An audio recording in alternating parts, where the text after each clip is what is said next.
ზაფხულის ხელდღეებში ბათუმში 6 შადრევნიდან სრული დაჭვირთვით 4 მუშაობს. ორი შადრევანი უმოქმედოდ ცალკეული დეტალების დაზიანების გამოა. აცხადებენ გამწვანებისა და ლანდშაფტური დაგეგმარების სამსახურში, სადაც ასევე განმარტავენ, რომ შადრევნების მოვლაპატრონობა ყოველწლიურად 21,000 ლარი ღირს.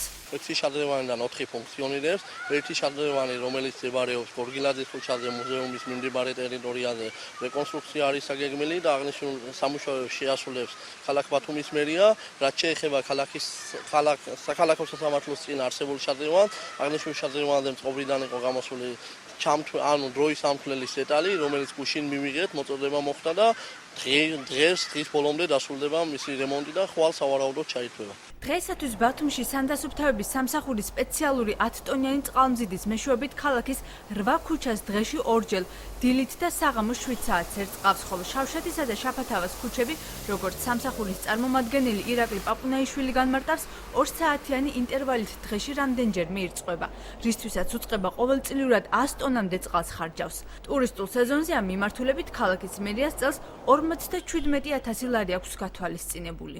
დღეს მდგომარეობით ბათუმის ცენტრალურ ნაწილში ირწყვება 8 ქუჩა, ესენია გოგებაშვილი, რუსთაველი, მემედ აბაშიძის ქუჩა, კონსტანტინე გამსახურდიას ქუჩა, ხიმშიაშვილის, ნინოშვილის და ბარათაშვილის ქუჩები. ამ ქუჩებისთვის ეხლა რაც გვაქვს ჩვენ გათვალისწინებული, საკმარისი მანქანები გვყავს, 2 ერთეული ფორტკარგოს წყალმზიდი მანქანები გვყავს და საკმარისია ამ ეტაპზე. ბათუმის ქუჩებში სასმელი წყლის შადრევნების დიდი ნაწილი გამორთულია. მომავალი წლისათვის ბათუმში ჩამოსულ ტურისტებს 60-მდე საზოგადოებრივი თავშეყრის ადგილზე სასმელი წყლის სენსორული შადრევანი დახვდება, რისთვისაც ტერიტორია ბათუმის წყლის სპეციალისტებმა შეარჩიეს. ბათუმის მერიამ ბიუჯეტში 30,000 ლარი უკვე გაითვალისწინა.